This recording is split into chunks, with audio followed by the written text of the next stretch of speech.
Case ಪೂರ್ತಿ ಹಿನ್ನೆಲೆ ನೋಡಿದರೆ ಸ್ವಾಮೀಜಿಗೆ ಇವನು ಮೊದಲಿಂದ ಪರಿಚಯ ಮಾಡಿಕೊಡ್ತಾನೆ. 12ನೇ ತಾರೀಕು ಸೆಪ್ಟೆಂಬರ್ಗೆ ಅವ್ರ ಹತ್ರ ಹೋಗ್ಬಿಟ್ಟು ಹೇಗಿದ್ರಿ, ಅವರು ಆರೋಗ್ಯ ಕೇಳ್ಕೊಂಡು ಅವ್ರ ಜೊತೆ ಆಲ್ಮೋಸ್ಟ್ 1-2 ತಾಸು ಅವರ ಮಠನಲ್ಲಿ ಸ್ಪೆಂಡ್ ಮಾಡಿಬಿಟ್ಟು ಅವ್ರದ್ದು ಫೋನ್ ನಂಬರ್ ತೊಗೊಂಡ್ಬಿಟ್ಟು ಅಲ್ಲಿಂದ ಹೋಗ್ತಾನೆ. ಹೋದ ಮೇಲೆ ಇಮಿಡಿಯೇಟ್ಲಿ ಇವನು ಏನು ಪ್ಲ್ಯಾನ್ ಒಂದು ಸ್ಕೆಚ್ ಮಾಡ್ಕೊಂಡಿದ್ದಾನೆ ಅವನು, ಅದು ನೆಕ್ಸ್ಟ್ ಇಂದ ಇಂಪ್ಲಿಮೆಂಟ್ ಮಾಡೋಕ್ಕೆ ಶುರು ಮಾಡ್ತಾನೆ.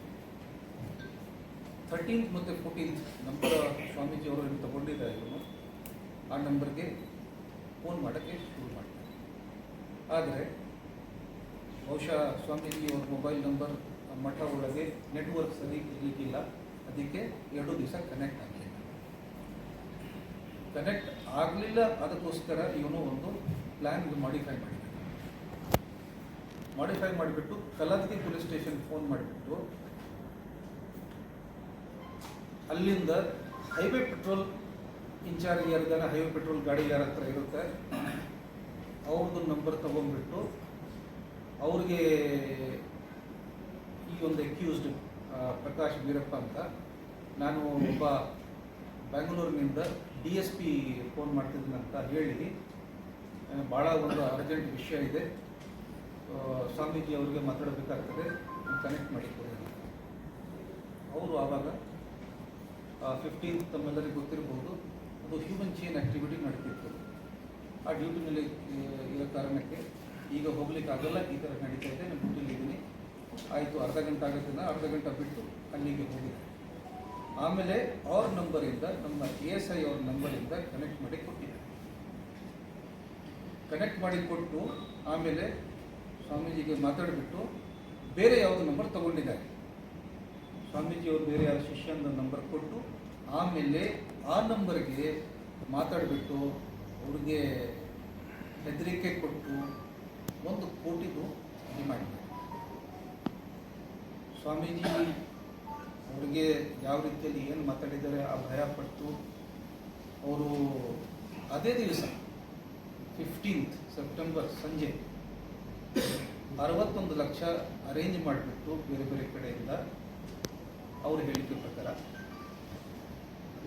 ಇನ್ನೂ 3 ಜನ ಅವ್ರ ಶಿಷ್ಯನ ಜೊತೆ ಡ್ರೈವರ್ ಸೇರಿಬಿಟ್ಟು ಬ್ಯಾಂಗ್ಳೂರಿಗೆ ಹೋಗಿದ್ದಾರೆ. ಬ್ಯಾಂಗ್ಳೂರಿಗೆ ಹೋಗಿ ನೆಕ್ಸ್ಟ್ ಅಂದರೆ 16th ಈ ಅಕ್ಯೂಸ್ಡ್ಗೆ ಹ್ಯಾಂಡ್ ಓವರ್ ಮಾಡಿದ್ದಾರೆ. ಎಷ್ಟು? 61 ಲಕ್ಷ. ಅದು ಆದಮೇಲೆ ಮತ್ತೆ 17th ನೆಕ್ಸ್ಟ್ ಡೇ 17th ಹೋಗ್ಬಿಟ್ಟು ಯಾರಿಗೂ ಅಲ್ಲಿ ಕಳಿಸಿ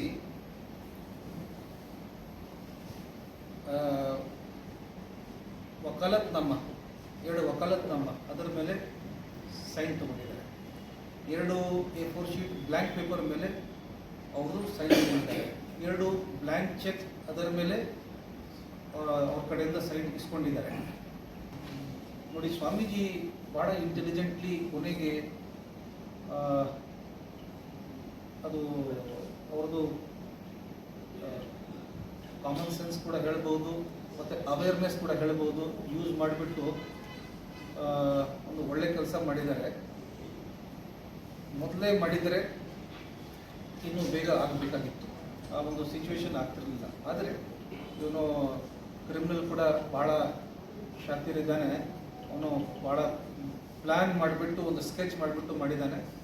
ಅದೇ ರೀತಿಯಲ್ಲಿ ಕಾಮನ್ ಎಲ್ಲರ ಪಬ್ಲಿಕ್ ಕೂಡ ಅದೇ ಹೇಳ್ತೀವಿ, ಯಾವುದೇ ಕಾರಣಕ್ಕೆ ಇಂಥ ಎಲ್ಲ ಕ್ರೈಮ್ ತಮ್ಮ ಸುತ್ತಮುತ್ತ ಹಿಂದೆ ಮುಂದೆ ನಡೆದಿದ್ರೆ ನಿಮ್ಮ ಅಲರ್ಟ್ನೆಸ್, ನಿಮ್ಮ ಅವೇರ್ನೆಸ್ಸಿಂದ ಕೂಡ ಒಂದು ಇಮಿಡಿಯೇಟ್ಲಿ ಕ್ಲೂ ಬಂದುಬಿಡುತ್ತೆ ಮತ್ತು ತಾವು ಕೂಡ ಅದೇ ರೀತಿಯಲ್ಲಿ ಇಮಿಡಿಯೇಟ್ಲಿ ಒಂದು ಡಿಫೆನ್ಸಿವ್ ಆ್ಯಕ್ಷನ್ ಕೂಡ ತಗೊಳ್ಬೋದು.